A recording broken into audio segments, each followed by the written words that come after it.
हम और तुम एक ऐसे युग में जी रहे हैं जिसमें सत्य की शिक्षा देने वाले, मार्गदर्शन का धर्म निभाने वाले गुरु भी झूठ बोलने लगे हैं।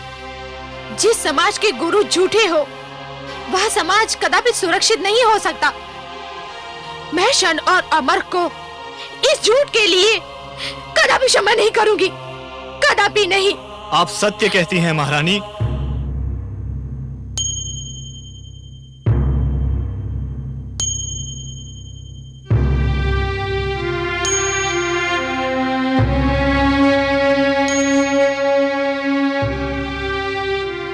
आप सत्य कहती हैं महारानी, हम क्षमा योग्य नहीं हैं। परंतु हमने आपसे झूठ बोलकर केवल अपने पिताश्री दैत्य गुरु शुक्राचार्य के आदेश का पालन किया था। नहीं! अर्थात अब मेरा पुत्र प्रहलाद इस संसार में नहीं है? नहीं माते, मैं इसी संसार में हूँ।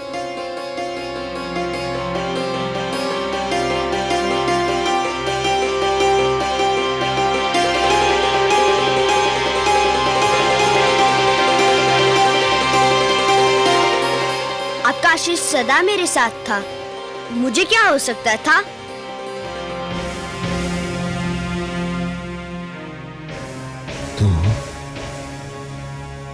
तू अभी भी जीवित है? हाँ पिताश्री, भगवान विष्णु की कृपा से मैं बच गया। किंतु मैं आपसे ये पूछता हूँ कि आपके आज्ञा अनुसार मेरा वध हो जाता तो क्या आप मुझे पुनः जीवित कर सकते थे? बंद कर अपना प्रलाप। गुरुदेव कहाँ है? कहाँ है गुरुदेव? मैं यहाँ हूँ दैत्येंद्र। ये मैं क्या देख रहा हूँ गुरुदेव? षंड और अमर के निर्जीव स्वर, आपका पहली बार झुका हुआ सिर, और ये जीवित दुष्ट प्रहलाद, ये मैं क्या देख रहा हूँ गुरुदेव? कहीं मैं स्वप्न तो नहीं देख रहा? नहीं वत्स हिरण्यकशिपु, ये सत्य है, अत्यंत कटु सत्य। मैंने कृत्या क्रिया द्वारा प्रहलाद का अंत करना चाहा था, परंतु राक्षसी कृत्या ने उल्टे मेरे दोनों पुत्रों षंड और अमर को मार डाला। किंतु ये दोनों तो जीवित हैं गुरुदेव, ये दोनों तो जीवित हैं। यही तो खेद और लज्जा का विषय है। मेरे दोनों पुत्रों का जीवन तुम्हारे विरोधी पुत्र प्रहलाद की दया का दान है। मेरी शक्ति तुम्हारे पुत्र की शक्ति के समक्ष हार गई। मैंने आज तक कभी हार नहीं मानी, किंतु आज मैं अपनी हार स्वीकार करता हूं। नहीं गुरुदेव, नहीं।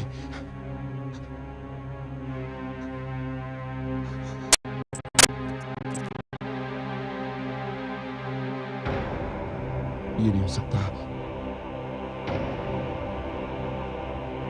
ये नहीं हो सकता। मैं ऐसा नहीं होने दूंगा, ऐसा कदापि नहीं होने दूंगा।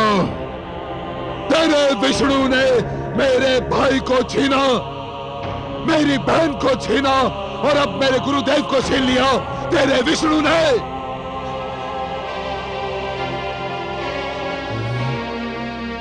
अब तक केवल इसलिए बचता रहा क्योंकि मैंने तेरे वध का कार्यभार दूसरों को सौंपा। क्योंकि मैं तेरे रक्त से अपने हाथ नहीं रंगना चाहता था, किंतु अब ये अशुभ कार्य मुझे स्वयं करना होगा। नहीं, स्वामी छोड़ दीजिए मेरे पुत्र को। हट जाइए। नहीं स्वामी, नहीं। हट जाइए। नहीं।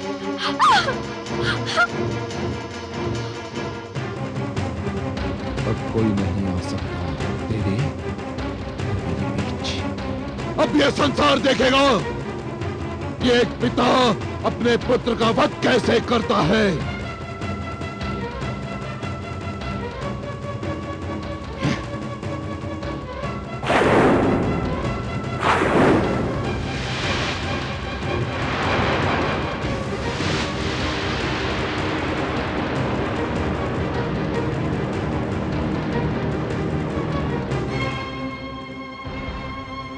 अब मैं इस आसुरी खड़क से तेरा शीश उतारूंगा। सारे संसार में घुमा जाएगा तेरा शीश, ताकि संसार में जो भी विष्णु भक्त बचा है तेरा कटा हुआ शीश देखकर विष्णु का नाम भूल जाएगा।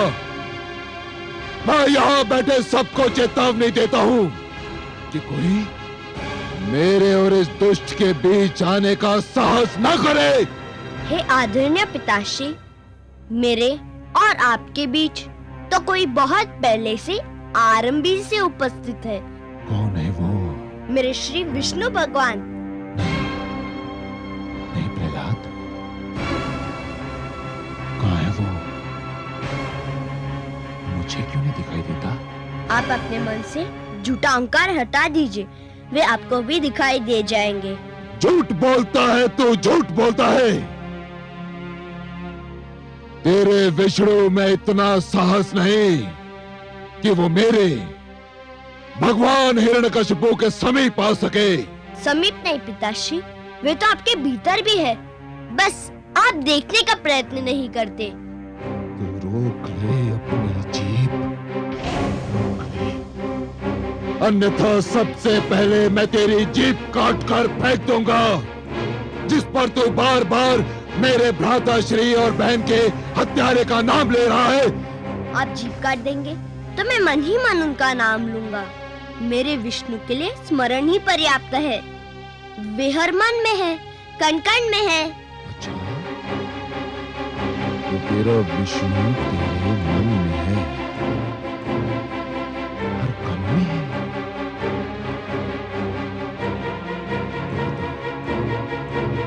तेरा विष्णु स्लोस्तम में है? हाँ पिताश्री, मेरा विष्णु इस लोह स्तंभ में भी है। सैनिकों, इस लोह स्तंभ को अग्नि से तपाओ, इसे अंगारे की भांति लाल बनाओ।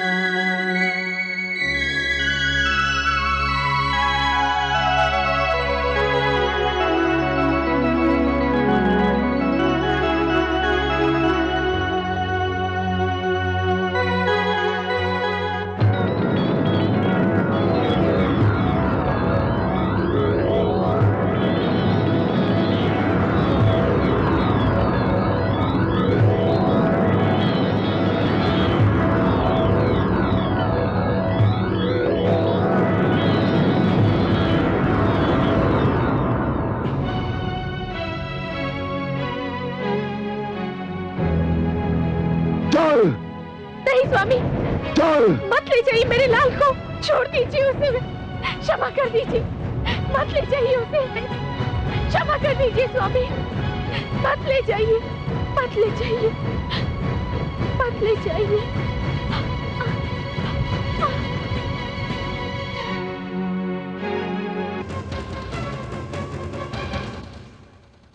हाँ पुत्र, क्या कहा था तुमने? इस लोह स्तंभ में तेरा विष्णु है। यदि इस लोह स्तंभ में तेरा विष्णु है तो जा गले लग इसके, जा।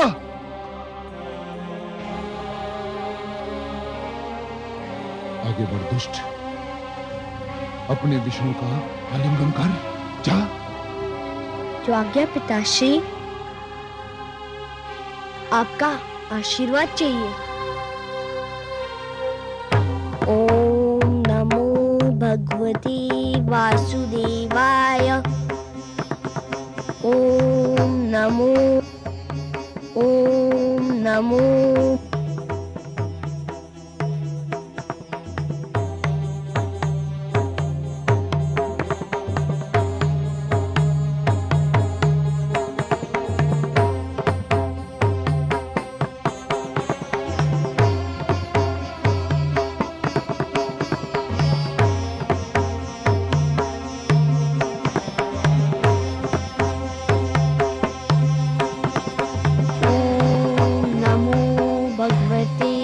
वासुदेवाय।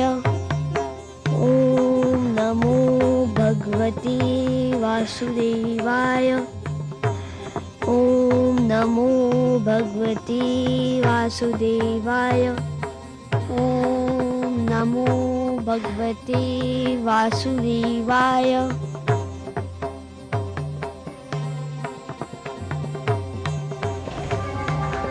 मैं अपने विष्णु के गले लग गया पिताश्री। धूर्त कपटी, अवश्य तेरे पास मायावी शक्तियां हैं जिसकी सहायता से तूने इस लौह स्तंभ को ठंडा कर दिया।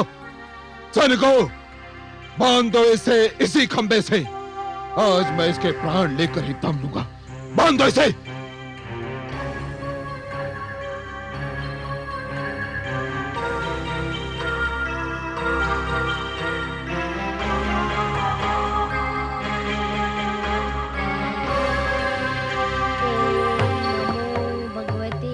वासुदेवाय।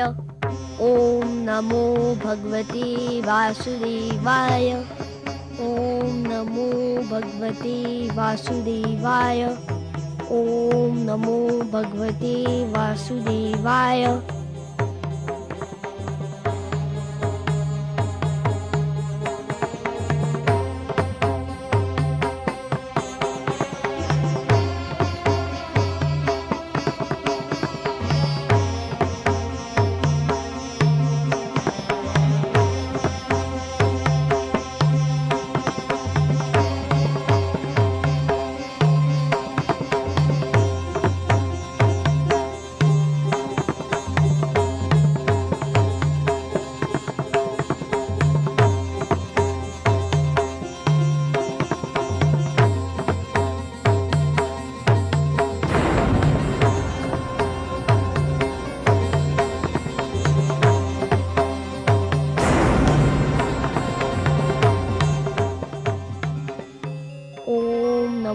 भगवते वासुदेवाय।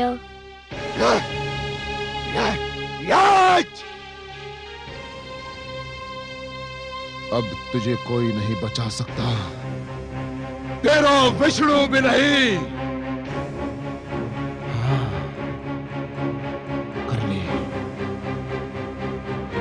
कर ले अपने विष्णु का मन भर के स्मरण कर ले। यदि तेरे कथनानुसार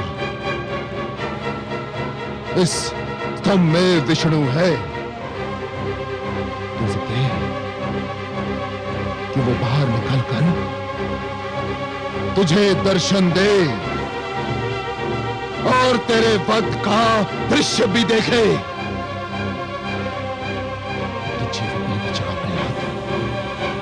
अब तू जीवित नहीं बचेगा।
तू?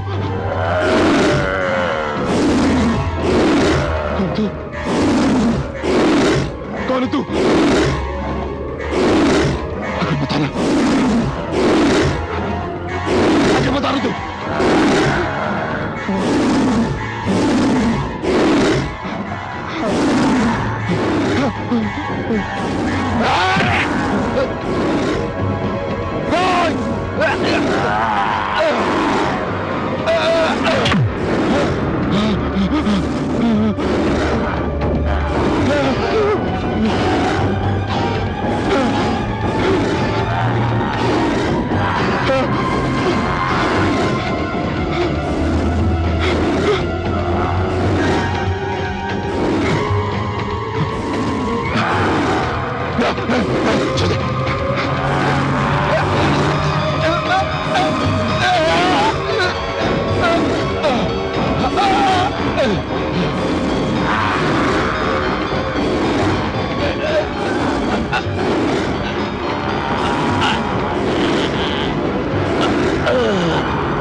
छोड़ दे मुझे, छोड़ दे।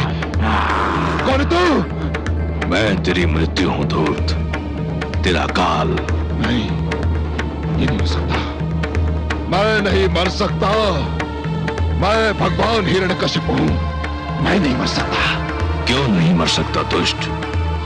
क्या तूने किसी माता के गर्भ से जन्म नहीं लिया है? ब्रह्मा जी ने मुझे वरदान दिया है। क्या वरदान दिया है? कि ना मैं दिन में मर सकता हूं, रात्रि में। तो देख दुष्ट, इस समय ना दिन है ना रात्रि, ये संध्या काल की बेला है।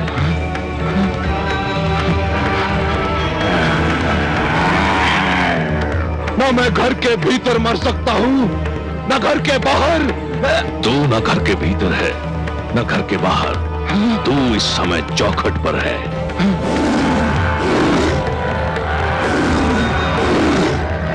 ब्रह्मा जी ने कहा था कि ना मैं धरती पर मर सकता हूं, आकाश में। ब्रह्मा ने सत्य कहा था। देख, तू इस समय ना धरती पर है ना आकाश में। तू धरती और आकाश के मध्य मेरी गोद में है। और क्या कहा था भाग्य विधाता ने? उन्होंने कहा था कि ना मुझे पशु मान सकता है न मानव। मुझे ना कोई पशु मानेगा ना मानव। मैं आधा नर और आधा सिंह। मेरा नाम नरसिंह है। और क्या कहा था? उन्होंने कहा था कि मेरी मृत्यु अशस्त्र संभव है, न अस्त्र से। मेरे हाथों में ना कोई अस्त्र है ना शस्त्र। मैं अपने नखों से तेरा उदर चीर कर तेरा वध करने जा रहा हूं। अरे बचाओ, अरे बचाओ, कोई। तेरा अंत निकट आ चुका है मूर्ख। तू बच जाता तो एक ऐसी परंपरा का जन्म होता जो समस्त सृष्टि के लिए अनर्थकारी सिद्ध होती। पिता जन्मदाता है, यदि वही अपने पुत्र का वध करने लग जाए तो सृष्टि का क्या होगा? बचाओ।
पापी, महापापी, अधर्मी, तूने मेरे भक्तों, संतों महात्माओं और सत्य के पथ के पथिकों का जीवन संकट में डाल दिया था।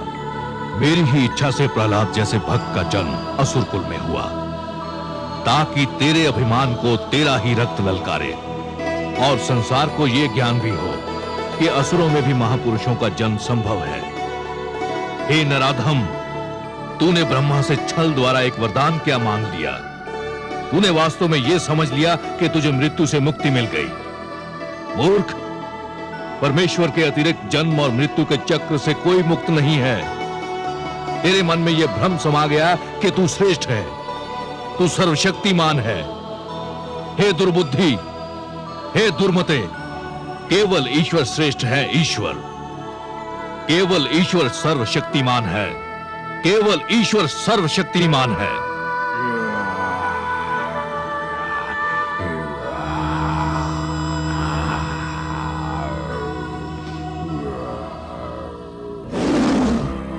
शांत हो जाइए हे विश्वेश्वर, शांत हो जाइए। नहीं, आज संसार को यह ज्ञात हो जाना चाहिए कि परमेश्वर की शक्ति को ललकारने वालों का क्या परिणाम होता है।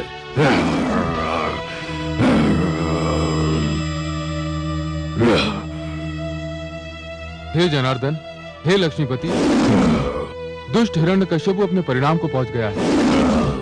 अब अपना क्रोध रोक लीजिए। नहीं, अभिमानियों को यह ज्ञात हो जाना चाहिए कि उनका अभिमानी सिर किस प्रकार पैरों तले रौंदा जाता है।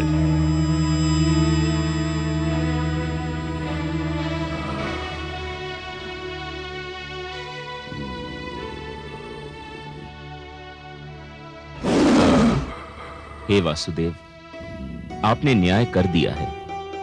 हिरण्यकश्यपु के शरीर के साथ उसका अभिमान भी ठंडा पड़ चुका है। अब अपने प्रकोप को समेट लीजिए, नहीं तो समस्त सृष्टि उसकी चपेट में आ जाएगी।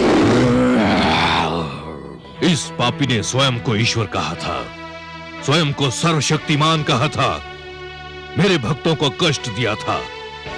देख ले, आज समस्त संसार देख ले कि स्वयं को ईश्वर कहने वाले, स्वयं को सर्वशक्तिमान मानने वाले किस प्रकार धूल में मिला दिए जाते हैं।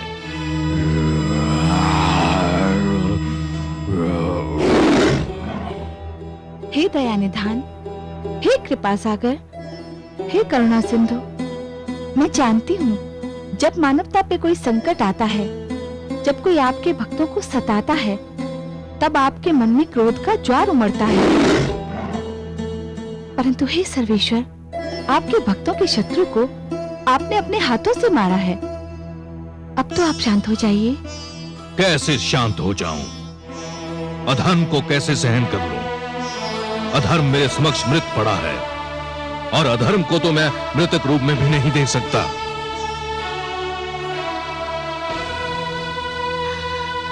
पुत्र,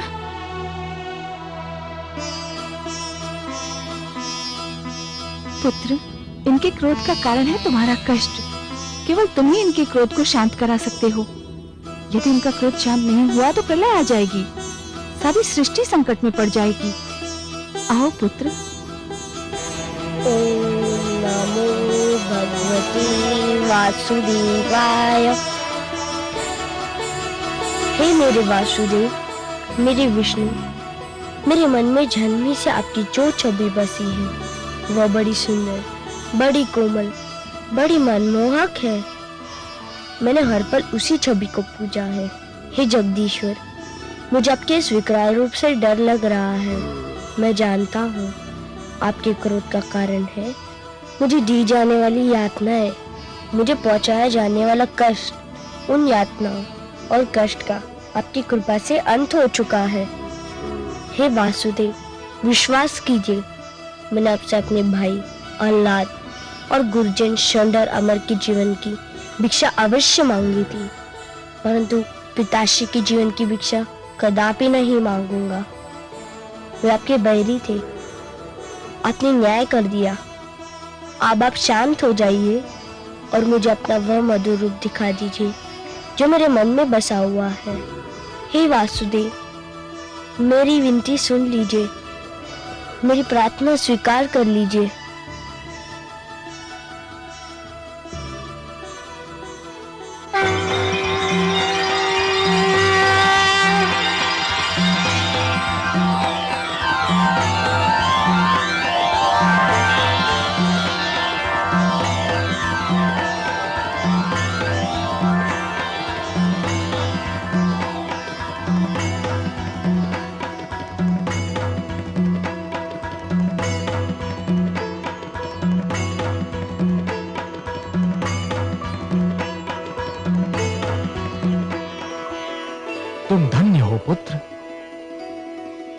तुम धन्य हो।